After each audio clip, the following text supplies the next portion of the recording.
Hello friends and fellow gamers, MKxJUMP here, and today we're going to be talking about Transcendence heroes. This has been a much awaited video. I wanted to make this last week, but unfortunately I was ill, but here we are now, ready to talk about the Transcendence heroes. Now before we get started, the Transcendence heroes are naturally quite complicated. They're the only heroes that can be improved through the Tree of Origin with sublimation, and they are a hero that is very difficult to obtain.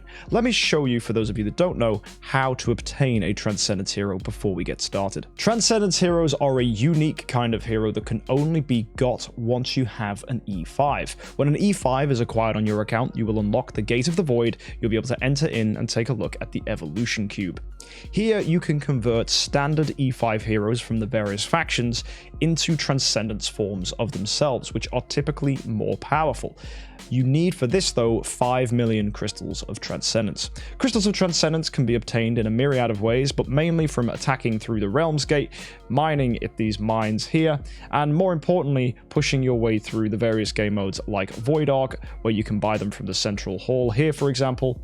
And one place that gets people by surprise is the Compass of Transcended. Whenever you open a core of Transcendence, you will be able to get yourself about 8,000 of these. So you need to open a lot of cores to obtain them, but there is another way to obtain them as well. So if I buy this core from over here, let's see if we can get ourselves a sphere.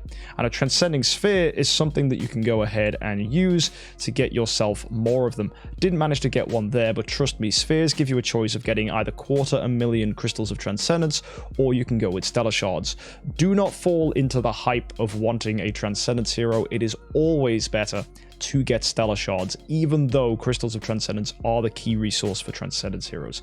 And the reason that is because it's way more important to be able to imprint your heroes up. As you can see here with my Freya and with all my other Transcendence heroes, they all have max imprint levels. This can only be achieved by going ahead and getting Stellar Shards. They're a far more important resource. So do not be afraid that it takes you a little bit of time to get yourself a Transcendence hero. It's much more important you get those Stellar Shards in. But anyway, once you do manage to get 5 million crystals of Transcendence, you're probably curious how you should best approach the Transcendence heroes. So today's video, we're going to be discussing all of them. Some of them may be better as early heroes. Others will be better suited as heroes for you to obtain later on. Some Transcendence heroes work better together than others, and we're going to be discussing hopefully some of those synergies, how you need to think about these Transcendence heroes, and therefore how you can apply them to your account that you own. So we're going to begin at the start. That's going to be Sword Flash, the first ever Transcendence hero released to the game. Probably one of the most powerful ones we've seen, and for a very long time, she was the best first Transcendence hero to have. She has a lot of unique abilities, which generally target the lowest HP opponent and will deal a lot of damage. She has other abilities as well that allow her to dodge the first attack that gets hit against her, which is very, very handy. That's almost guaranteed, but she does get this thing called Impeccable Flow, and you'll see Impeccable Flow is really important. When a Sword Flash has it, her active skill doesn't just target one opponent, but targets all enemies, and this is what makes her good. If you're going to be going ahead and using a Sword Flash, the key goal is to give her an active skill that has Impeccable Flow. Now, Impeccable Flow can be obtained in multiple ways. Let me just go ahead and find it here. So, the main key way is after 8 successful dodges or blocks, you will get yourself a layer of Impeccable Flow. Now, of course, that gets easier as you upgrade it here. It only needs to be 5 successful ones with the Tree of Origin. And if you go ahead and only imprint her, it is granted at 6. So you can reduce the amount you need, but the more important way is the last sentence. Each kill by Sword Flash grants her a layer of Impeccable Flow. So what you want is to give Sword Flash an active skill in round 1. That will allow Sword Flash to deal a lot of damage to a single target who has the lowest HP on the enemy team. By running her alongside heroes like Drake, who can debuff that lowest HP enemy, and Rogan, who is going to buff up her stats with that final passive, you will allow your Sword Flash to deal enough damage to one-shot that opponent. By killing them, she'll gain Impeccable Flow, but at that point you don't have any energy. So pair her with a hero like Ignis, whose active skill feeds energy. You can then get an active skill on your Sword Flash, which will grant you an active charged with Impeccable Flow in round 2, which will target everybody. And that is the secret to succeeding with a Sword Flash. One of the key issues there then with Sword Flash is she requires Ignis, hopefully multiple Rogans, a Drake, and on top of that, her tenants, and her tenants don't synergize with that at all. If I go into the Cloud Island, you'll see on this tenant list here that the tenants needed for a Sword Flash are less than ideal. We need to go ahead and have either a copy of Xia or Fiona, which isn't that great. They're not very good heroes. Halora or Lord of Fear Aspen or Sherlock, they're quite good. Sherlock helps in the Fortress Seal Land, and Aspen and Halora are both brilliant. We'll be talking about those a little later on. Onkiramaru and Inosuke are two interesting picks, but again, they don't really do much for the account outside of being tenants. And finally, tenant spot 4, which is the most awkward one. You're going to need to have Asmodel the Dauntless or Lord of Death Azrael, two heroes that aren't recommended that you build early. Again, we'll talk about those today. And then there's Gloria too, who's kind of rubbish. So what we have is a selection of heroes that none of them synergize really with Sword Flash. So you just end up having to build a ton of tenants and then going out of your way to build more stuff, which once you realize all the investment you've gone ahead and done, you've just built so many heroes just to make one hero do well. And another thing about Sword Flash is because she wants to get all those active skills, because Impeccable Flow is so brilliant, we want to energy feed her. And outside of Ignis, the only other way to consistently energy feed is by using Radiant Demon Bells, which is an artifact that you can find here, that when a hero with it uses an active skill, they'll give all your allies 20 energy. And if it's upgraded to Splendid, there's also a chance that you give a little bit extra. This is a problem because Demon Bells are expensive to get, artifacts are quite hard to obtain, and you need 8 of them to guarantee 50 energy being fed into that Sword Flash. So combine that with everything else, you'll realize that actually we're asking quite a big thing of you to be able to go ahead and do multiple active skills with a Sword Flash. And yeah, she's a very, very needy hero that needs to be built around rather strictly. On top of that, she'll need a Melodic Strings or a Punisher of Immortal for herself. Some game modes like Star Expedition, it's better to go with Antler's Cane if they last beyond round 6, but typically you always want to build her for damage. And that's how to best build a Sword Flash. When it comes to her core, this is fairly okay, but it's nothing stand out. It does improve your damage dealt and you get some more damage thrown out for the team, but generally it's a core that I would not recommend you invest in because Sword Flash's use is pretty much singular.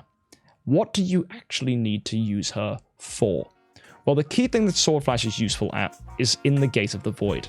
The Void Vortex presents you with tons of planets that you can go ahead and fight. And time again on this channel and across many of the communities in Idle Heroes, it is no secret that Sword Flash is the hero that is so good at beating the Void Vortex. That's because when paired with that Drake and the Rogan, you can guarantee that early kill and then wipe out the whole opposing team. Other heroes, of course, will help that strategy, and of course, awakening her and improving her in the Celestial Island is always a good thing to do. But if your Sword Flash is powerful enough, it is possible to brute force your way through Vortex by using her. And that is the key use of a Sword Flash. If, by any means, you do not have the necessary heroes, Drake, Rogan, all her tenants, on top of the other heroes you'll need, like Ignis, and the artifacts like the Demon Bells, and those damage-dealing artifacts, it just isn't worth getting a Sword Flash, and any other Transcendence hero will be more beneficial.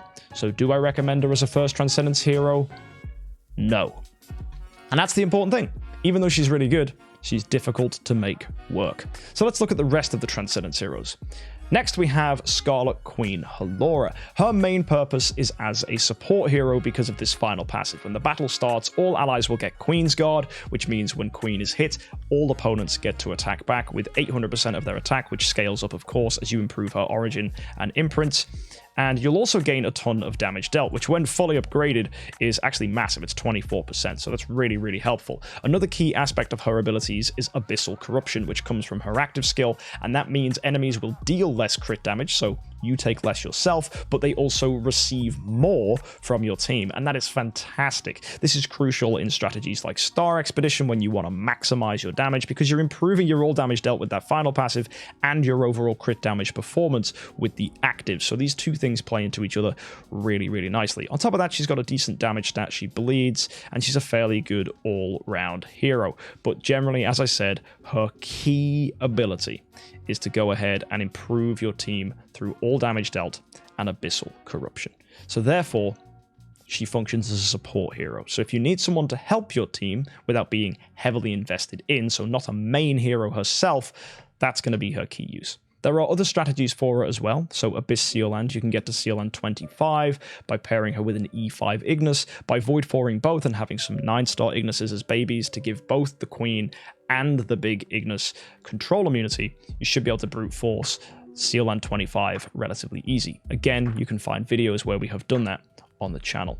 On top of things here, she is also, most importantly, a tenant for Sword Flash. So remember how I was mentioning about how to improve Sword Flash's damage and get her to brute force through the Void Vortex? Well, it has been done time and time again, using a Scarlet Queen Halora to improve Sword Flash's all damage dealt, and by using that Abyssal Corruption, you are able to go ahead and corrupt the opponents, meaning they'll take even more crit damage from a Sword Flash. So here you can see, in tenant spot 2, Halora is there. The VIP series actually used this exact strategy in the early days of its existence, and therefore it's been proven to work. So yeah, it is a good strategy, and it is recommended to build Halora alongside a Sword Flash. However, currently things have changed a little bit. That is no longer the best strategy with a Sword Flash, but for that, we need to look at some other Transcendence heroes to better understand its usefulness. So who have we got next? Well, Asmodel the Dauntless was the third Transcendence hero to come out. His abilities are mainly focused on damage. He will hit the basic attack on the frontline enemies, his active skill hits backline enemies, and then deals damage to everybody if it pops off. He also has a really nice reduction to enemies' armor and speed, which is really fantastic for game modes where that will come into play.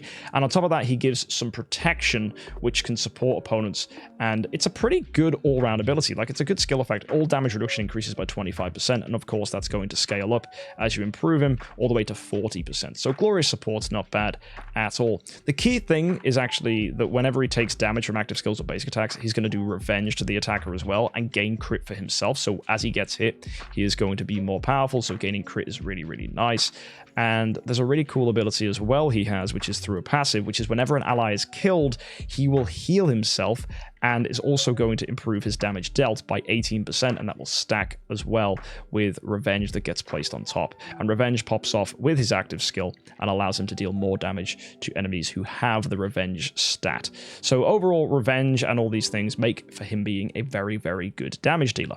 The only issue with Asmodel the Dauntless is, as you can hopefully figure out with all these buffs and the Revenge marks, it takes time for him to set up, whereas a hero like Sword Flash can immediately pop off the moment she gets that impeccable flow. And considering we can cheese the impeccable flow kill with things like Drake and Rogan, it is far more reliable. In game modes where being chunky, tanky, and surviving through it is very, very important, such as the Void campaign when you have a full team, Asmodel the Dauntless can really begin to pop off with a delayed active skill going into round 2, or heck, you can even brute force things with a melodic strings, but that's less good compared to just running a splendid Punisher of Immortal and allowing him to brute force through. Combine that with awakened abilities like Giant Killer, and he will no doubt destroy game modes like that. Now, there are better heroes that can use Giant Killer, but it is very fun to use an Asmodel the Dauntless for that. Is he a hero I would recommend? Not really. He's very, very end game and only needed for Void campaign, and even then there are other heroes in the game that can also get Void campaign completed. So I wouldn't recommend him as a hero for you to get too worried about, and just know that he exists and is pretty helpful in the light seal land. So yeah, you don't need to go rushing to build him. So if you're watching this video because you're new or you're worrying about a Transcendence hero to build, he's not going to be a first Transcendence hero. The fourth Transcendence hero to come out was Starwing Jarrah. At first, she was a little bit lackluster, even though her CC was really cool. She was able to crowd control, energy feed made her really good. In fact, I will say she wasn't that lackluster. Early days PvP, she was really good, but then as more Transcendence heroes came out, that strategy was moved away from and people focused more on sustain. But now, thanks to the release of the Tree of Origin and Cores, we have far more reliable CC and massive damage. 24,000% of attack is huge, and combine that with the fact that we can overcharge with energy feed, and you can improve her control precision with things like this Void Infusion improvement, you just really do get yourself a ton of bonuses on a Jarrah that makes her crowd control abilities very, very strong. And also her core allows your team to throw out crowd control as well when they do their basic attacks and active skills. So that makes for a very, very substantial hero. And Starwing Jarrah, for that reason, has put herself up into the upper echelons of heroes on your team. As well, Void campaign is rather difficult, and a Starwing Jarrah eases that by giving you crowd control that you can throw at heroes, because in the Void campaign you can only use Transcendence heroes, and Starwing Jarrah is one of the very few Transcendence heroes heroes who can reliably crowd control. So by having that on your team, you are able to pop off. Good artifacts for her are Receptor, as that will give her better control precision. Or if you have a team with Demon Bells, you can go ahead and feed lots of energy into her, and you can see by reading her skills, if she has greater energy than 150, her active skill becomes even more reliable with that CC effect. So overcharging her energy, not just getting it to 100 so that the active skill happens, getting to 150, well over. She gets a much more improved active skill where she was able to very, very, very consistently CC opponents. She's a really, really fun hero. Combined with that, the fact that her attack stat is pretty massive on the active skill, and the fact that you can scale her up with weapons like Punisher of Immortal or even Melodic Strings to get an early active and improve her all damage dealt and holy damage, and then you can make her a homeowner with her tenants that are Eloise and Ithaca and heroes like that. You're able to really get a Jarrah to pop, and by doing this you just result in a ton of damage, which is very, very good. On top of that as well, funnily enough, Scarlet Queen Halora is a tenant for Jarrah as well, so you've got more damage dealt that can get thrown out there. The Abyssal Corruption will help, but generally for Void campaign this is a strategy that you'd want once you are able to get a full team of 6 Transcendence heroes. Don't forget you can use a 10-star puppet as well to help you fix that in. You can't use multiple Transcendence heroes, so even 10-star puppets can only be used once, because there is a key note here down there that says multiple Transcendence heroes in the same lineup is not allowed. So you have to have one of each, which is very important. You can't just run multiple Jarrahs because that would be very, very silly. Either way though, she's a fantastic hero, definitely worth investing in if you have the time, and I would recommend building her as probably a 3rd Transcendence hero. I'll be talking about an optimal path for you guys to take a little later on, but generally once you've already established a team with Transcendence heroes, so you have 1 or 2 that are working well together, bringing in Jarrah will only help you because she will be a CC hero that can crowd control opponents and therefore support your existing heroes, and eventually you can pivot things into her becoming your main hero as a damage dealer to clear those pesky game modes. Also, she's really helpful in the Void Vortex because throwing out CC on opponents will buy rounds for a hero such as Sword Flash and allow Sword Flash to more consistently get kills and do active skills in case you low roll against enemies like Amun-Ra or Carry. So yeah, good luck to you folks out there. Hopefully you're able to deal some decent performance with a Jarrah, and yeah, a really, really fun hero. And next we have probably the most impactful Transcendence hero ever to be released, Fairy Queen Vesa, the 5th Transcendence hero that we got, and generally has been the most consistently good.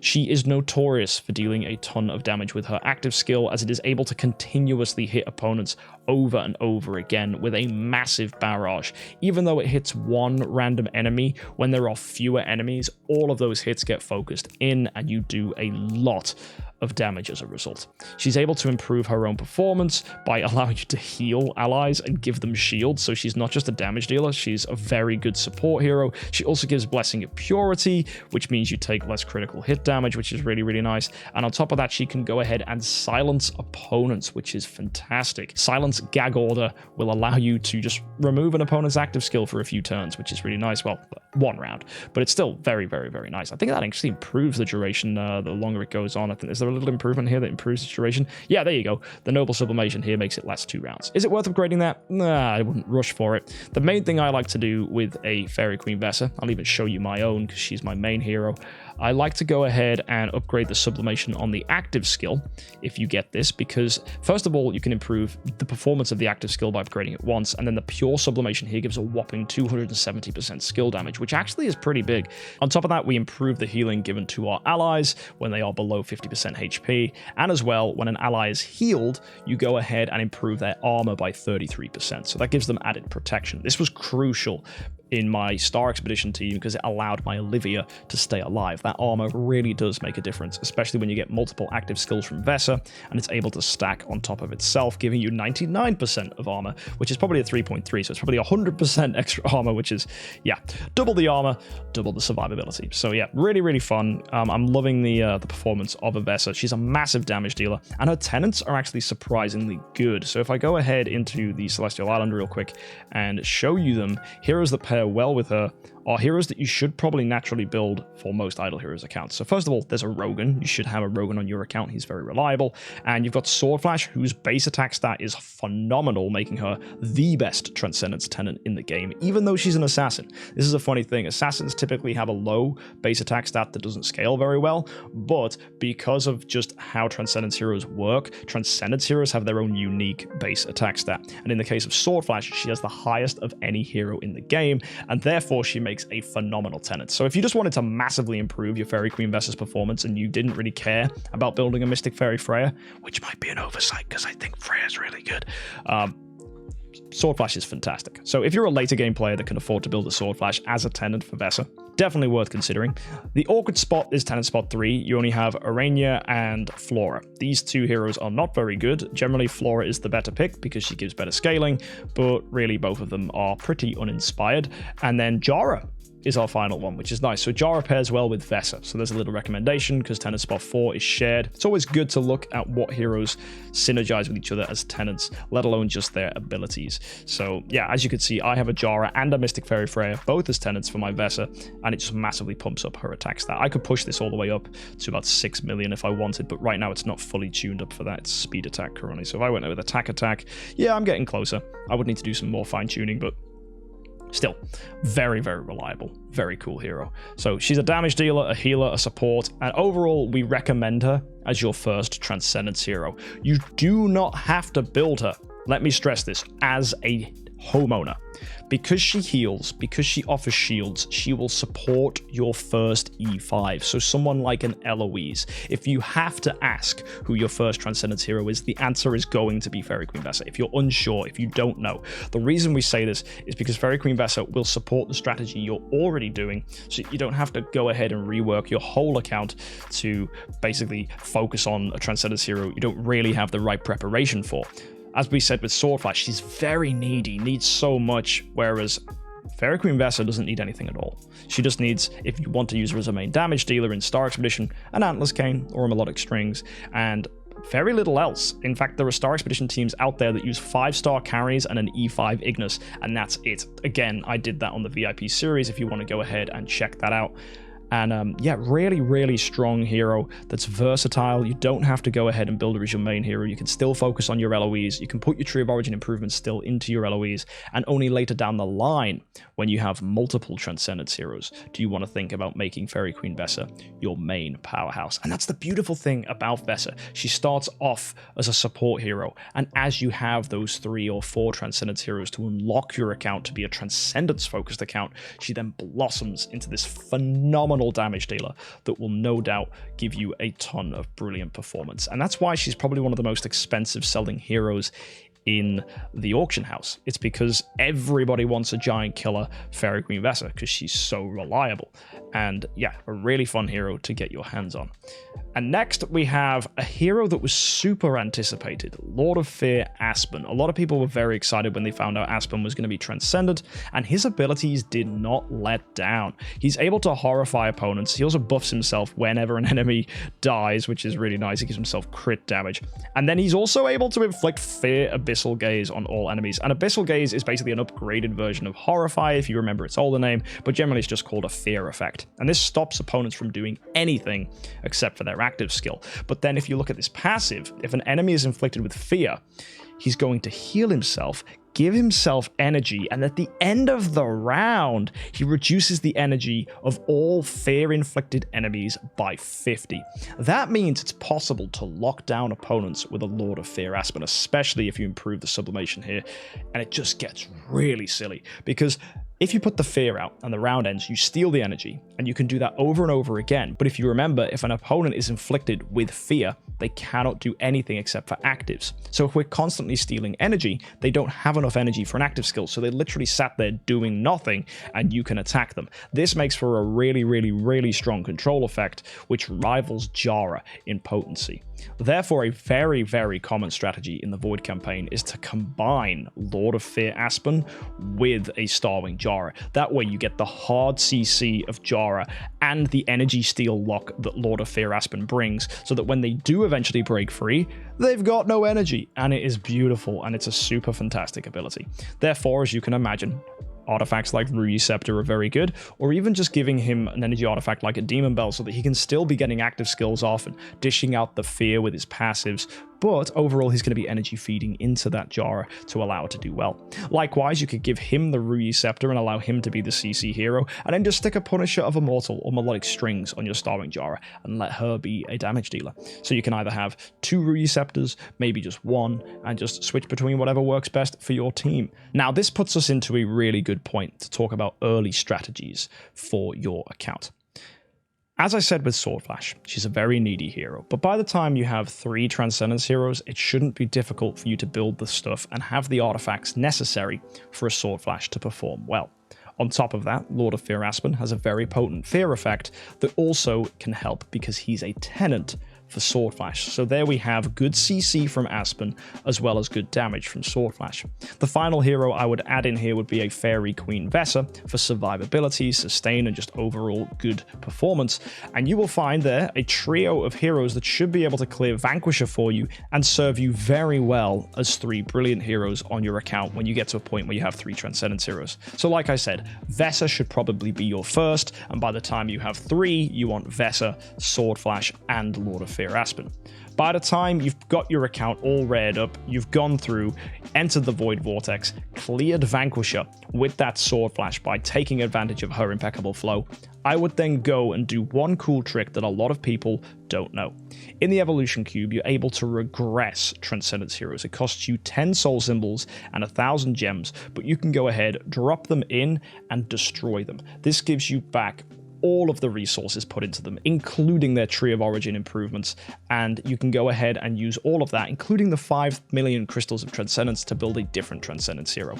And at that point, I would destroy Sword Flash and build a Jarrah. Not only will a Jarrah then be a tenant for your Vesa, who would replace Sword Flash as a homeowner, you would then have 2 of the most powerful CC heroes, Aspen and Jarrah, alongside a beautiful homeowner Vesa to go ahead and perform nicely either in the Void campaign, or you could even decide to make Jarrah a homeowner at some point later down the line, maybe moving into a Halora next, or bringing in heroes like Mystic Fairy Freya, who is also a tenant for Vesa, and that will allow your team to pop off. Now, before we talk about Freya and what she brings, we should probably continue with more Transcendence heroes, but hopefully at this point, you're starting to see how you can use Transcendence heroes together and not just think about which one is the best for each circumstance.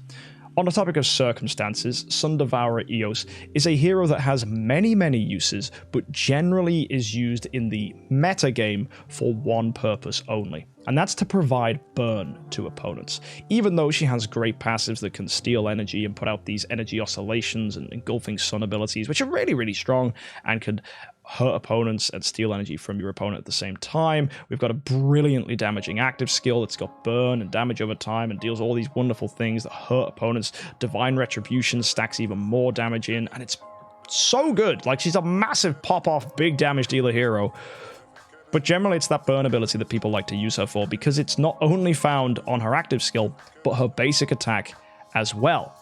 And because of that, you can combine her with a monster like Phoenix, and Phoenix allows you to deal more damage to burned opponents. Burned opponents are difficult to find in endgame.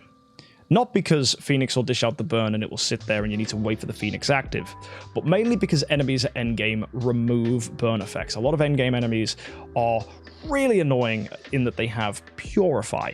So by removing the burn, you're like, oh, well, I don't get that Phoenix buff anymore. So by allowing a hero such as Eos to be nice and fast and come out and just dish out that burn before the rest of your heroes go, you set up the burn ability, which then means that your heroes buffed up by Phoenix, who will do 80% more damage to burned opponents, will then do that extra damage because of Eos's burning.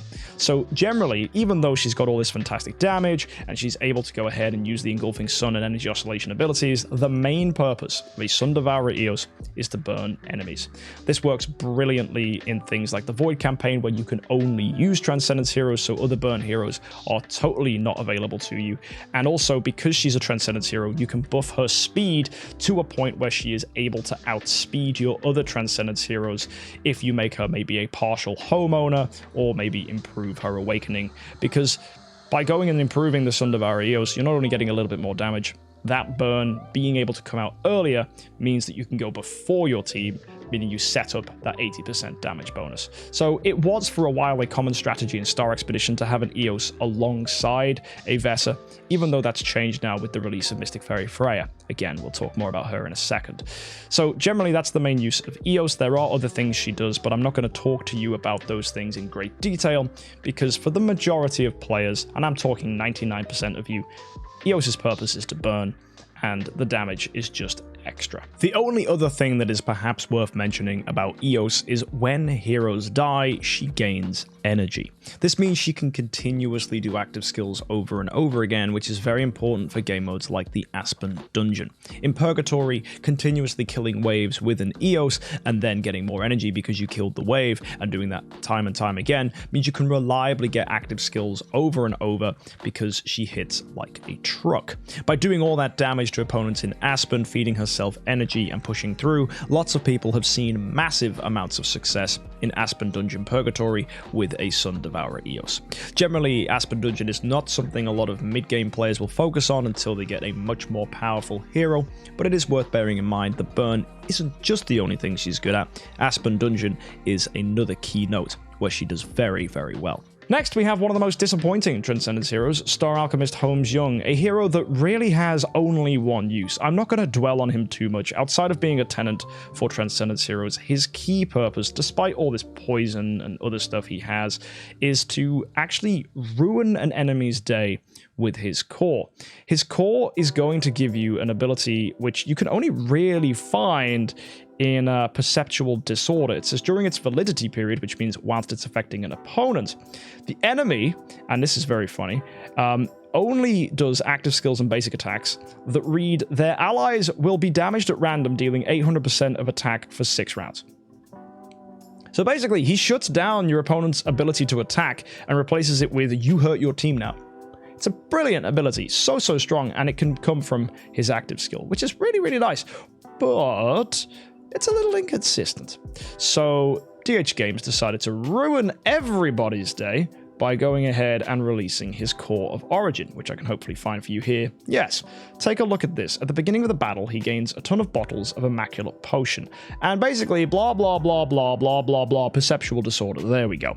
When an ally dies, there is a 50% chance to inflict perceptual disorder on the 2 enemies with the highest attack for 1 round. So not only does this go ahead and dish out perceptual disorder, it targets the most problematic opponents you're facing, the ones with the highest attack. Therefore, his core is disgusting, because you can use it with heroes that resurrect, like carries, or, as we'll look at later, Lord of Death Azrael. Heroes that die and return will trigger this over and over and over again, and Star Alchemist Holmes will continually perceptually disorder opponents, and with no perceptual awareness, those opponents are just going to start hitting their teammates, and Star Alchemist Holmes is going to ruin people's day. This is a fantastic strategy in player versus player, to the point that it is exceptionally unfun.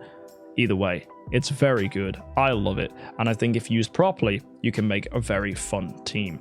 The only issue, it's not that reliable and not a recommended strategy to focus on in the early game, even though generally it only really requires 2 Transcendence heroes, Holmes and Lord of Death Azrael, who we'll talk about later, but he's got a resurrect ability, so he dies, comes back, dies, come back, which again, as I said, plays into this. But yeah, you shouldn't really be building a team like this. It's very needy. It requires a core, and it requires heroes that synergize with death, which are typically heroes you're not going to be building for your account outside of maybe 1 carry to be a tenant for an LOEs in the early game. But really, it's something you should just be aware of, but not try and build an account around. As we've talked about with Sword Flash and Vesa and Jarrah and Aspen, these heroes just provide so much more consistent performance, right? We've got the crowd control from the Jarrah and the Aspen. You've got the attack buff from the Halora. You've got Sword Flash who can deal with Vanquish. You've got Vesa, who's just a good all-round damage dealer and support hero. It's difficult to recommend Star Alchemist Holmes, and he's widely considered one of the worst Transcendence heroes, even though he has one of the most potent, cheesy abilities in the game because of how disgusting perceptual disorder is if you abuse it. So watch out, be aware of it, maybe build for it when you've got a load of Transcendence heroes, but typically it's not something you're going to do. And next, we have my favorite Transcendence hero, Mystic Fairy Freya.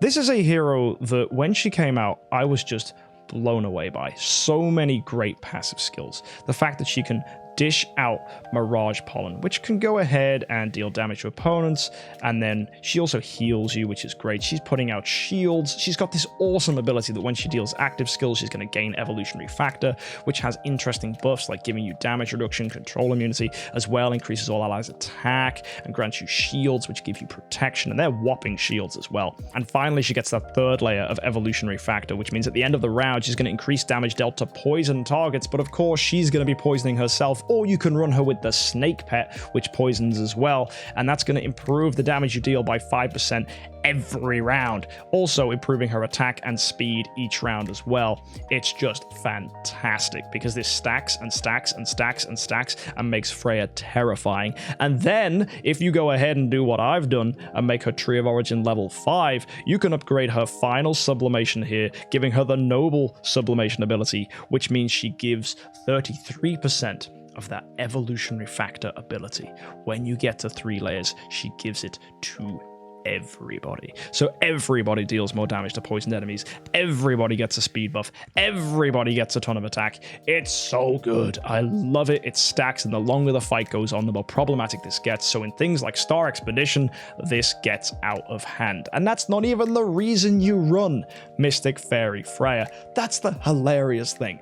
So the reason you actually run her is to get active skills off with her and allow her to put shields out on your team and keep everybody alive while simultaneously having a fantastic passive ability, which means whenever an ally does a basic or an active, they gain damage reduction and attack. So she is giving you basically tons of abilities you can only get from artifacts. If you didn't know, Golden Crown improves your damage reduction. So here, Mystic Fairy Freya is saying, don't worry guys, I got you, here's some damage reduction for yourself. Artifacts also can improve attack. She's giving that too. And then this passive ability that continuously gives that extra damage to poisoned opponents is just like something you would get from an Antler's Cane. So she is functionally giving your team abilities which are locked away behind fancy splendid artifacts by being a single Transcendence hero that is absolutely phenomenal. Not to mention her active skill will dish out poison, so if you can go ahead and use it, energy feeding her, giving her that reliable active, you're able to then go ahead and get poisoned enemies, which means you'll be able to benefit from that third layer of Evolutionary Factor. On top of that, the Mirage Pollen's going to come out, and that's going to go ahead and ruin opponents. Yeah, it's pretty good. Basic attacks or active skills released by heroes with Mirage Pollen have a 35% chance to be dodged. She's giving dodge to your team. And it's also poisoned enemies, allows them to take damage. And yeah, Mirage Pollen, Evolutionary Factor, all of these things just scale. And she also removes attribute buffs from enemies. She's just doing so much. Such a really potent support hero that you don't really need to build as a main hero either. I've never made my Mystic Fairy Freya a homeowner for a prolonged period of time. You don't need to. She's pure support. Doesn't matter how much damage she does. As long as she's staying alive and is able to support your team, that is all that counts. One important thing though is if you do want to go ahead and get her active skill to poison opponents, you do need her to outspeed. So running something that allows her to do that, such as improving her Tree of Origin, or giving her an Awaken that's got a good speed stat, or even just giving her a Speed Stone when you need it. So I've got Speed Attack up there when I'm trying for that strategy. It's all out there. It's basically buffs her speed up so she can outspeed the rest of my Transcendence heroes, similar to that burn effect we were talking about with Eos. So when do you want a Mystic Fairy Freya? I would typically recommend Mystic Fairy Freya as a second Transcendence hero if you went with Vesa as your first. This is because they're both in the Forest faction if you want to do CLN 21+, so they work really well together. Freya giving you that protection, giving you those support buffs, giving that attack improvement, really, really nice. Combine that with the support that you get from Vesa, you can make for a very good team where all your little Forest D5s like Rogan and Olivia are staying alive, just granted by these two heroes, Freya and Vesa, just working nicely together. On top of that, the two of them don't have to be made your main hero. You can run a normal Transcendence Vesa just at Void 4 and a normal Transcendence Freya at Void 4. Neither of them have to be homeowners alongside a homeowner Eloise, and you can just push Eloise to the limits by giving her all that support and protection from the Vesa and Mystic Fairy Freya. Of course, when you do get to 3 Transcendence heroes, you can then get rid of the Freya for the meantime. She'll come back when you get to 4 or 5 Transcendence heroes. You just pull her away from the account, swap to Lord of Fear Aspen, and of course Sword Flash, so you can get that Vanquisher team we talked about earlier, and then bring the account in a different direction. And by building like this, you're keeping yourself a little centered with a Fairy Queen Vesa, but you're also getting to experiment with multiple different Transcendence heroes, because you'll have used Sword Flash, Aspen, Freya, and then when you're finished with the Sword Flash, you remove her, you build Jarrah. You just get to taste some of the best Transcendence heroes, even though you only are able to build 3 of them at a time. And yeah, makes for a fun strategy. And finally, we have the last 2 Transcendence heroes, which are interesting and potent if built properly. First, Mockman. Wow, the Sword Flash big brother she didn't know she had. Mockman is epic if you build him right. A very greedy hero when it comes to sublimation, because he wants everything. All of the stuff here synergizes with him. He comes in 2 forms, where he is either rising or descending, depending on whether you put him in the front line or the back line. So basically, if he's in the front line, he will be ascending, and this is a defensive stance that gives you more protection and improves your team's block. Also comes with additional abilities as well that give you additional armor, so will support the defensiveness of your team. However, he can switch, especially if you improve his sublimation, which makes that switch more reliable as he gains stacks of the awakening energy. And as that comes in and he switches across into a descending state, his descending state will deal a ton of damage and will improve your team's crit damage performance and just your overall performance of your team in general. You get all more damage dealt improvements and your team pops off. Combine that, if you can, by awakening him to A tier with Giant Killer, and he will steamroll a ton of game modes, including Dark Seal Land, where he will just absolutely annihilate it, especially if you build the Tenants as well, just to make him an absolute powerhouse. And he will annihilate Void Campaign as well, because not only does he support your team's performance depending on his state, so either your defensiveness or your aggressiveness, he himself is an incredible damage dealer with a ton of attack. On top of that, he has an ability just like Eloise's, where if he gets hit, he can attack back with a counter attack, and this is even more potent if you give him the Noble Core of Origin, because here we go, as you can read, all allies, if he's in the ascending state, are going to get damage reduction. Beautiful. That's when he's switching in. And yeah, just when every ally takes an active skill or basic attack, the ally will then launch a counter attack, dealing damage equal to 450% of the attacked ally's attack.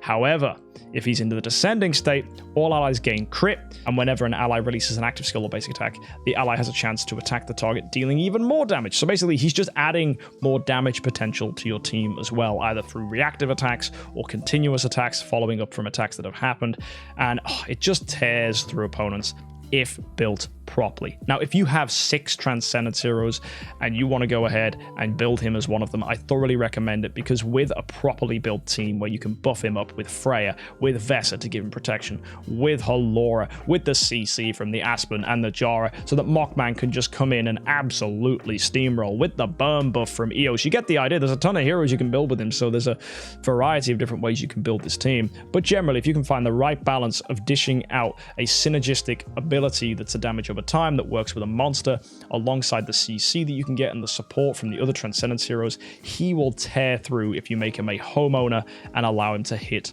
like a truck.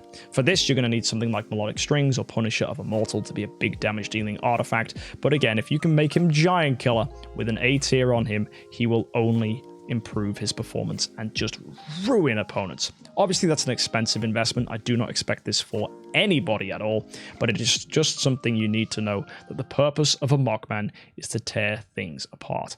But as I said at the beginning, he needs a lot of sublimation to make this possible. So this is something you want to think about as you approach the later game. Once you've established sublimation improvements, once you've got a lot of Transcendence heroes and you really want to push your team to the max, that's when a Mockman comes in and will tear your opponents apart.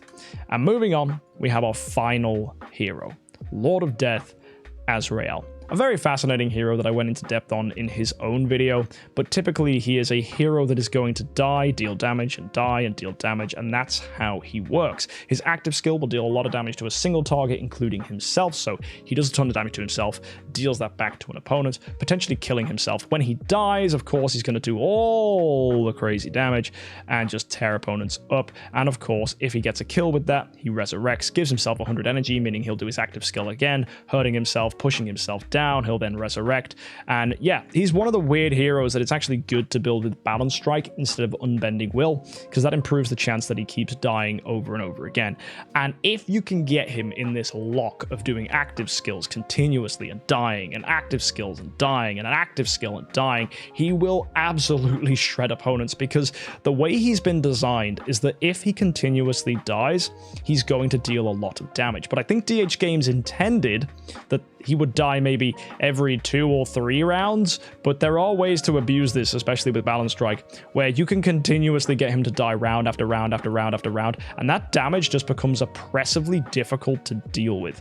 And also, if your opponent is attacking you and they're doing rather well and they kill the Lord of Death Azrael, he also is going to do all that damage, which is then going to put them on the back foot. So he's probably the only Transcendence hero we have where your opponent gets absolutely punished for killing him. So it's similar to Tix, where when he dies, he's going to still be doing things from the grave, but then he's got that carry resurrection ability to come back with 100 energy, which just is terrifying. It's like a Tix that resurrects. It's very silly, and I think he's one of the coolest heroes for that reason. It's a very unique playstyle, but it's difficult to make work well, because of course, a hero will only resurrect if there are other heroes alive, and therefore it's a strategy that I either recommend for fun. If you're using Eloise as your main hero, she has good sustain, good survivability, and he pairs well with her, especially in the Seal Land.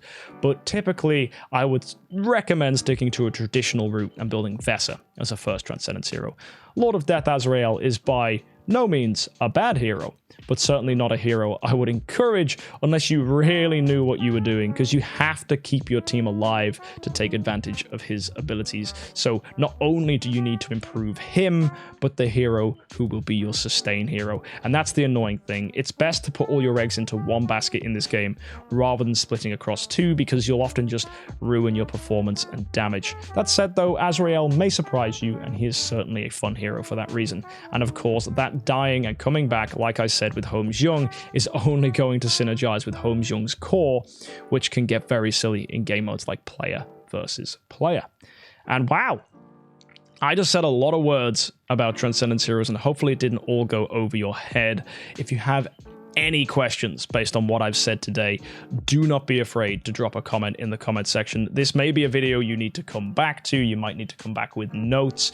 You might have more questions than you even started going in, and that's absolutely fine. Transcendence heroes are not something you need to rush to understand. It does take you time to get them. It takes months to accumulate the 5 million crystals of Transcendence, and generally if you want a quick TLDR, you just go ahead, build Vesa as your first Transcendence hero alongside the Eloise you should probably be running. Then your second Transcendence hero should be Mystic Fairy Freya, who can support that Vesa and Eloise either by being a tenant for Vesa or just by being another very good support Transcendence hero. Then when you get to 3 Transcendence heroes, we'll remove the Freya for now and focus on a Sword Flash as your main homeowner, building her tenants and hopefully having the artifacts I mentioned at the beginning to make her work. And then of course the other Transcendence hero is going to be a Lord of Fear Aspen, who will be a tenant for that Sword Flash and also provide some really reliable CC. Once you've managed to clear Vanquisher with that team, we remove the Sword Flash, add in a Jarrah, and then you have 3 heroes that are able to do crowd control. You will need a Ruby Scepter here and some artifacts that will benefit this team, and you can push a little bit in the Void campaign with those as well. Things will get easier as you go ahead and build heroes to help you in Star Expedition, as you focus on more Transcendence heroes or even Realms Gate and other game modes. So this is when you want to start considering bringing Mystic Fairy Freya back to the lineup, and then Halora, and then for your 6th Transcendence hero, either an Eos to get that burn synergy for your team, or maybe you want to go ahead and bring in a Mockman to get some reliable damage and focus on Freya to be your poison hero to use alongside Snake. On top of that, then, you want to be having a Star Alchemist Holmes for PvP if that was a sideline you wanted to take, and Lord of Death Azrael will synergize with that very nicely, and poor boy Asmodel the Dauntless doesn't really get a look in these strategies, but is certainly fun in the Void campaign, but by no means necessary. That, folks, is the Transcendence heroes. I hope you had a good time watching this, and if you have any questions, let me know. I'll see you next time. Don't forget to subscribe, and happy idling.